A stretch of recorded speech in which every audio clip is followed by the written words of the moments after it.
Pinangunahan ng BRP Jose Rizal mga kapatid no, ang multi-maritime cooperation activity sa West Philippine Sea no, habang nagparamdam naman ng China warship sa malayo mga tol.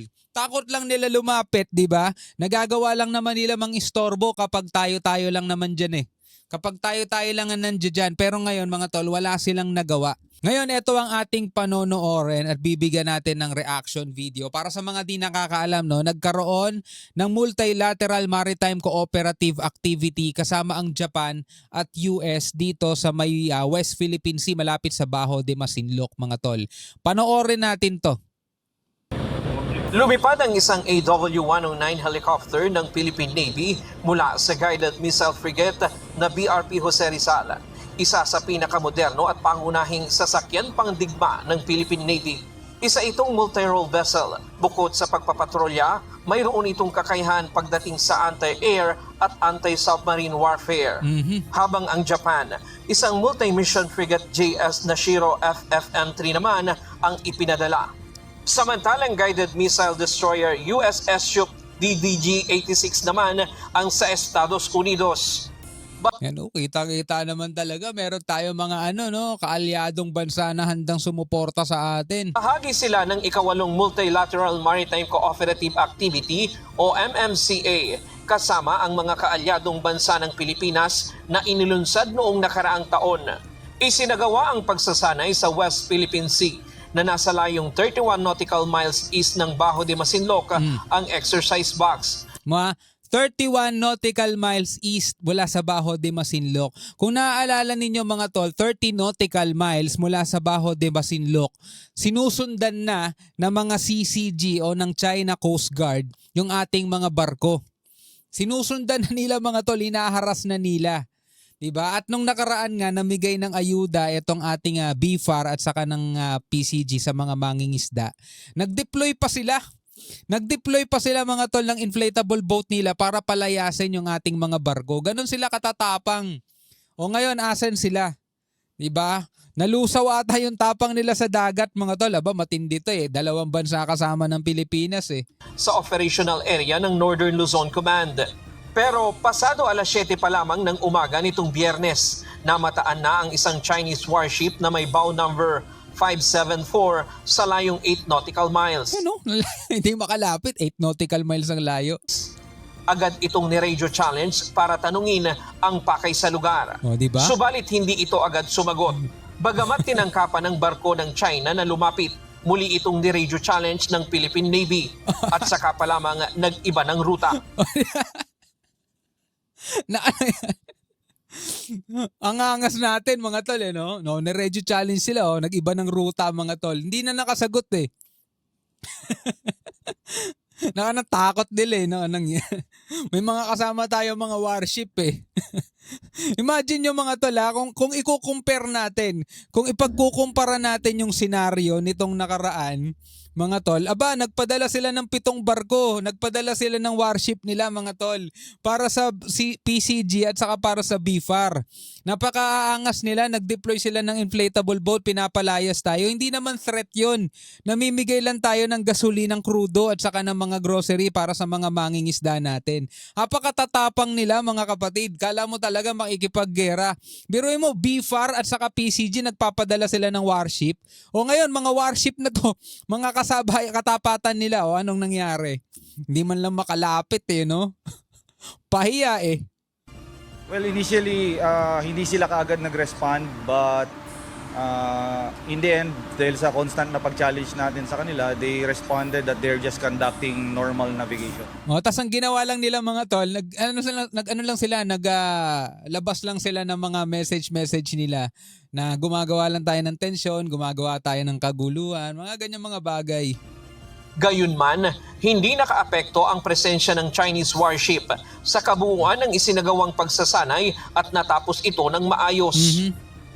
Kasalukuyang isinasagawa yung personnel exchange exercise mula dito sa BRP Jose Rizal, sinakay sa rigid-hulled inflatable boat yung ilan sa kanilang mga tauhan papunta rito sa US guided missile ship. Kabilang sa personnel exchange exercise si Lieutenant Alexander Horvat ng US Navy. send a strong message that that we are allies and we will support each other. And other than that, starting steps towards integration in how we do business and how we operate with each other.